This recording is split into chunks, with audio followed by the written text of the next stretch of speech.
have 5 children. And I remember last year coming to the prayer breakfast. And when my brother Earl and I got back home, we saw the Gen Z's frustration. And Earl asked, Rick, what do you think the problem is? What Gen Z is dying, and I'm talking because I have Gen Zs. They're dying to be loved. They're dying for a seat at the table. They're dying to be respected. And I won't ever forget, one of the most frustrating things that could happen to a Gen Zer is that you keep treating them like a child. I am really excited about being here. What I'm really excited about is that how the name of Jesus can bring people together across so many boundaries, across so many tribes and religions. And it's at Jesus' name that I come and I greet you this morning. I first want to give honor to Your Excellency, and it has really, really been a joy to be here, to be with President Ruto, as well as the First Lady. And I also want to give honor to all of the other leaders that are here all throughout Kenya. Now, I must confess to you this morning, normally I am not very nervous. But this morning, I was struggling with some issues, even as I prepared for this morning. And they were some personal issues. As I was preparing the story of Nehemiah, I could not help but to remind myself that I am coming home to a place of my ancestors. And I could not help but to begin to process the journey of going to America and now coming home to Africans. And so therefore, I do want you to understand that my primary motivation is not to speak here this morning. It's not. It is not to go on a tour of Kenya. It's not. It is not to go and see some of the wonderful safaris that you have in this wonderful country. My primary reason for being here this morning is that I'm coming back home. And even as my brother Earl and I traveled together, we made that very clear, that we're coming home to see our brothers and our sisters, that we're coming home to walk on lands that our ancestors walked on. We're coming home to swim in streams and lakes that our ancestors swam in, that it is a joy to be here this morning. Thank you for inviting me to come back home. Now, I don't want to take a lot of time, because most of the time when you get someone who's been a preacher for a while, they talk for a long time. Did you notice the secretary this morning? He just kept talking, because preachers talk for a long time, don't we? But I want to make sure that my comments are brief. But I also want to make sure that this wonderful theme that you have, that I give it due justice.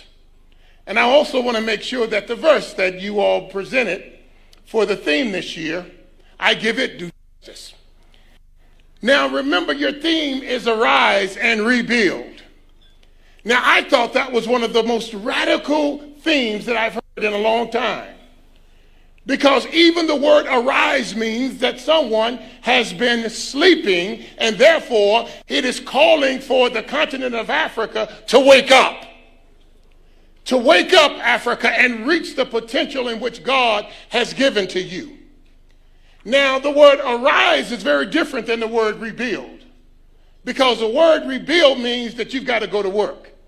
And so you don't just rise up. It is time for Kenya to say, God, how in the world do I go to work? How do we go to work? Now, here is the big question that I had even as I prepared to come this morning. What is it that we're going to rebuild? What is it? Is it to build a wall as listed in the passage of Nehemiah? Is it to build other buildings? What is it? What are we together going to build? And what I want to suggest to you this morning, I want to suggest that what the passage is suggesting is that we also rebuild relationships. Because even as we come this morning and even as we read the text, we see that relationships are an integral part of this text. Now, let me give you an example. If you read in Nehemiah chapter 2, verses 17 and 18, you will see 14 pronouns in this text. And as you know, pronouns, they're always talking about people. And so the question that I was asking was, which is easier, to build a wall or to rebuild a relationship? Because rebuilding a wall, you use bricks and mortar and concrete. But to even say that we're going to rebuild a relationship, it is saying, how do we rebuild trust? That's what your Gen Z is asking. How do we rebuild respect?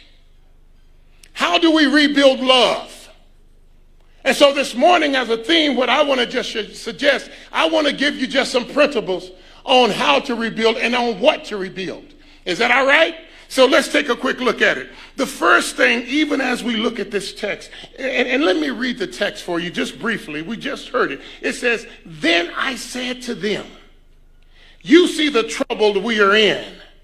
Jerusalem lies in ruin, and its gates have been burned with fire. Come, let us rebuild the wall of Jerusalem, and we will no longer be in disgrace." I also told them about the gracious hand of my God on me and what the king had said to me. They replied, "Let us start rebuilding." So they began this good work. And so as I looked at that, what is it that we're trying to rebuild in relationships? You know, I love the great work of the African Union, doing great work. But I'd like to suggest to you this morning, just as an African American coming to Kenya, I think that the first relationship that we must rebuild is a relationship back to your brothers and sisters in the African diaspora. That we in America, we have so many African Americans. We have so many Africans who grew up and their parents grew up in Africa and they sent their children to America. But they decided to stay in America. Some of the greatest minds are in the diaspora. And if you really, really read the text, Nehemiah was not from Jerusalem. Nehemiah was from the diaspora. Just think about it. Nehemiah, he wasn't born in Jerusalem. He was a product of Babylon slavery oppression where they shipped him from Jerusalem to Babylon, and his mother was raised in Babylon and his grandmother was raised in Babylon. He had been shipped into slavery and he had been in slavery for years, and all of a sudden he decided after being in a far country that it was time to come home. It was time for him to come and use his gifts and talents at home.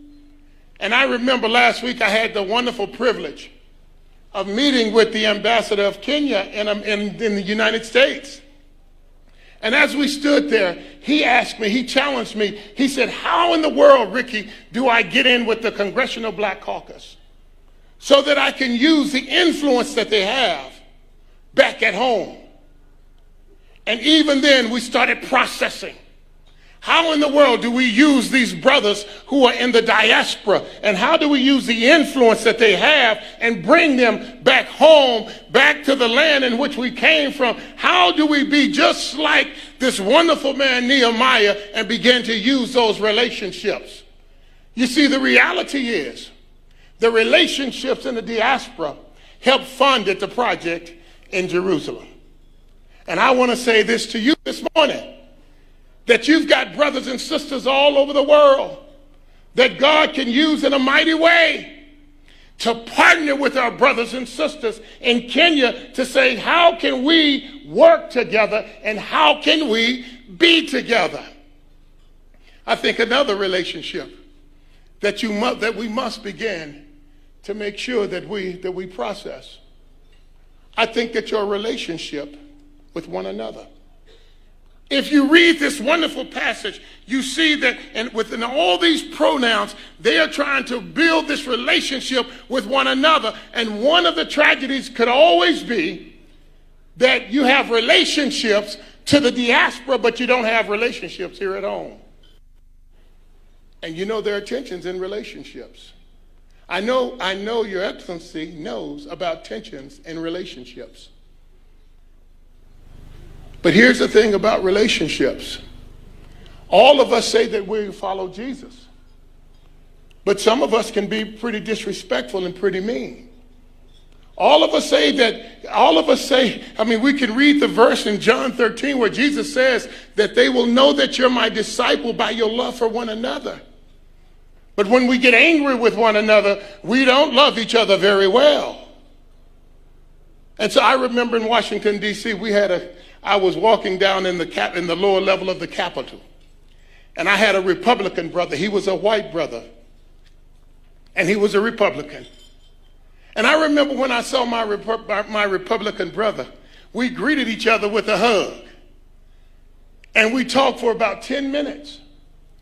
And as we carried on a conversation with my Republican brother, I looked to the side and I saw a brother from the opposite party coming, an African-American Democrat.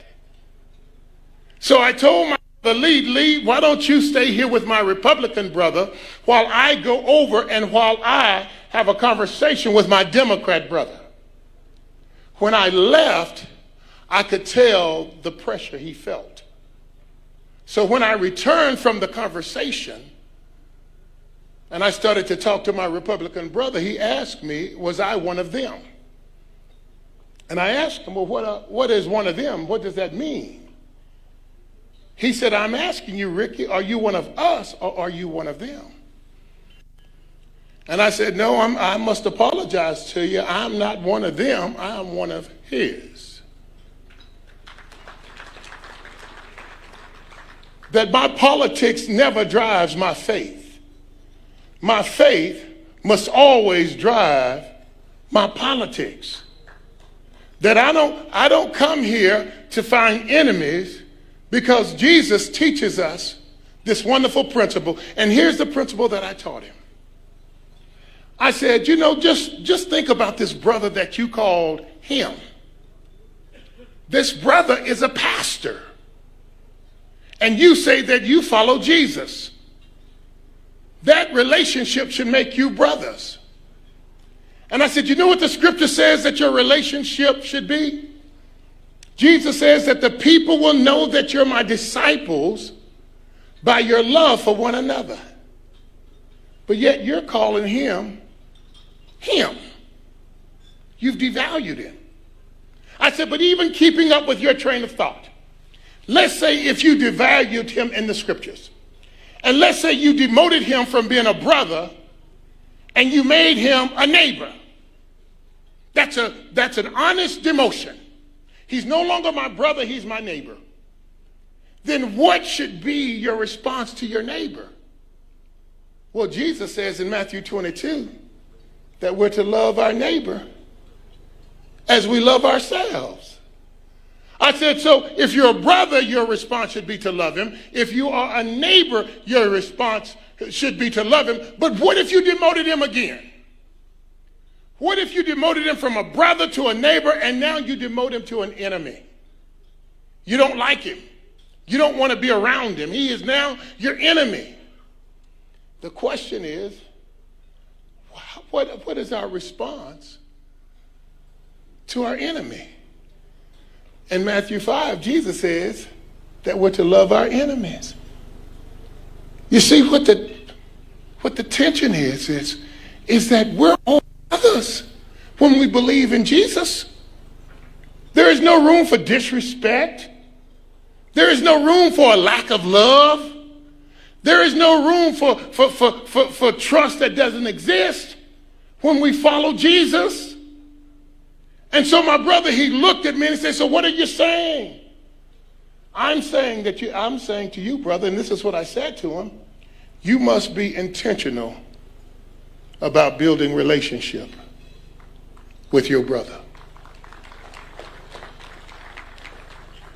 What if What if all of our political leaders were intentional about building relationships on the other side? What if they said, how do we go and build a relationship and love our brother, and love our sister? What if we were intentional about it? Can you imagine what's going to happen here? And so as much as we want to rebuild, if we can't build relationship, it's just not going to work. I don't care how many building projects we do, if we don't rebuild relationship, if we don't rebuild trust and love and respect, and I've only seen that happen in our political circles in the United States one time, and it was back in 1992, when President Bill Clinton, a Democrat, met with the Speaker, a Republican, and they came to the conclusion that we will not speak negatively of one another in public. We will not turn our backs on one another, but we will commit to love one another. They built a relationship, and the last time in 1992 in U.S. history, we balanced the budget with the two of them. God does great things when we come together. That God is calling us, not only that we build relationships in the diaspora, but we build relationships with one another. So some of you might say, well, Rick, how does that fit me personally? What about the parent who hasn't seen their child in a long time? What if you said, hey, how do I rebuild a relationship? Or what about if you've gone through a divorce and you've not spoken to your ex? What about saying, how do I build a bridge? What about the neighbor that you don't really like? How do you begin to build relationships? What about your Gen Z? How do you build the bridge? You know, I have children. I have 5 children, 4 boys and 1 girl. What's fortunate is my 1 girl can beat up all of her brothers, but I have 5 children. And I remember last year coming to the prayer breakfast. And when my brother Earl and I got back home, we saw the Gen Z's frustration. And Earl asked, Rick, what do you think the problem is? What Gen Z is dying, and I'm talking because I have Gen Zs. They're dying to be loved. They're dying for a seat at the table. They're dying to be respected. And I won't ever forget when my boys were growing up, because sometimes as parents, we want our children to stay children all of their lives. But that's not the case with Gen Zers. Gen Zers have grown up, they've gone to college. Some of our Gen Zers are smarter than we are. I have a daughter, she's a doctor. Whenever I need advice on my health, I don't go to a hospital, I call my daughter. Whenever I want to invest my money, I don't go in and go to a bank, I call my son Caleb. When I need counseling and when I need therapy, no, I don't go to a psychologist, I go to my son Micah. Because all of my children have grown up. And they're no longer children. They're adults. And I had to learn to treat them like adults. And so when they graduated from college,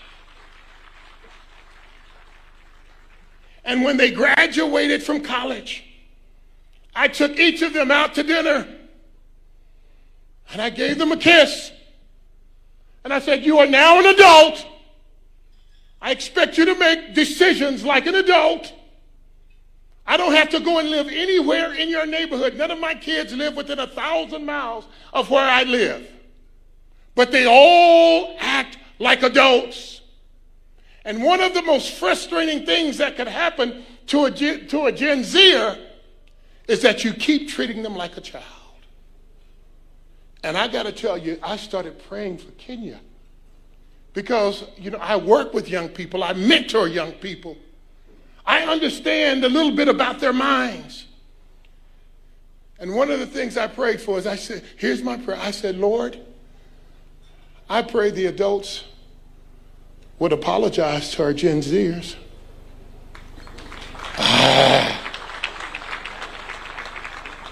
I pray, see, it's like African Americans. We live in America, but a lot of times we don't feel respected.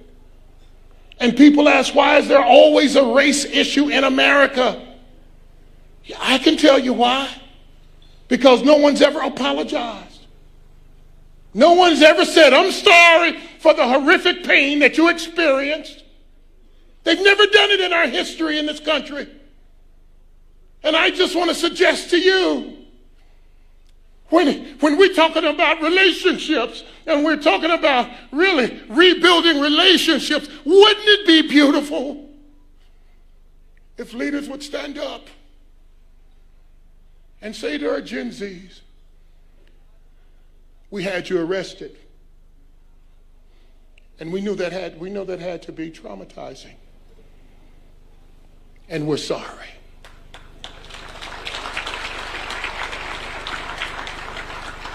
We shut down the internet. And we know that that's your primary source of communication. And we're sorry.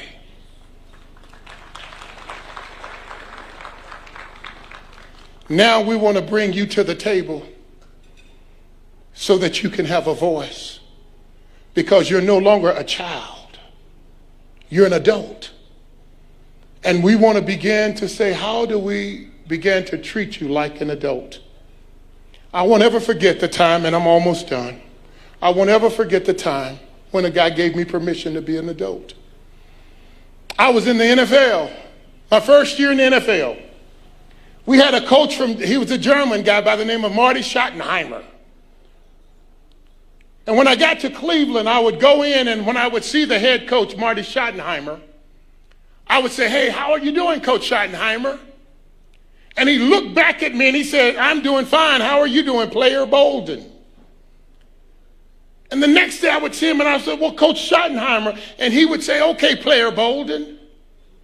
And after about a week, I went to him and I said, why do you keep calling me Player Bolden? He said, Ricky, you're an adult now. You don't have to call me Mr. Schottenheimer. You don't have to call me Coach Schottenheimer. You can refer to me as Marty. That's my name.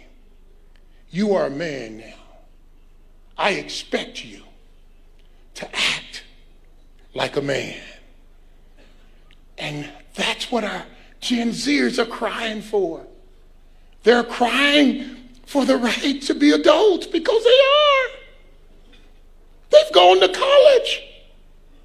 They're buying their own house. They're getting married. They're adults. And I want to encourage you even here today, Kenya. I challenge you that when we start talking about rebuilding relationships, then the question is, how do we begin to rebuild the relationships with our Gen Zers? Because they love you, they care for you, they respect you,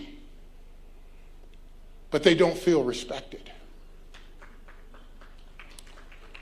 The last thing, and I'm leaving now, but you know, there was one other thing as I'm leaving, and I don't want to get out of here. The last relationship that I think you need to build, not only with Africans in the diaspora, not only Africans within your own country, but as I was leaving, I said, you must also build relationships, really rebuild your relationship with the Lord. That is serious. Did you hear what this wonderful man, Nehemiah, said? Listen to what he said here. And I'm on my way out of here. You know, my time is up. Yep, my time is up. Let me tell you what he said here. This was so critical. He said, he says, I also told them about the gracious hand of my God on me and what the king had said to me. Did you see that? When I read that, it blew my mind. Let me tell you how I interpreted that. As I take my seat, whenever people do that, they're really not getting ready to, yes, I am going to take my seat. But listen to what Nehemiah was saying. He said, I spoke to the king, but the King of Kings had his hand on me. Oh, that's different. Because while he honored and respected the king, as you go forth, Kenya, There's a King of Kings. And what we desire more than anything is that the King of Kings places his hand on our lives.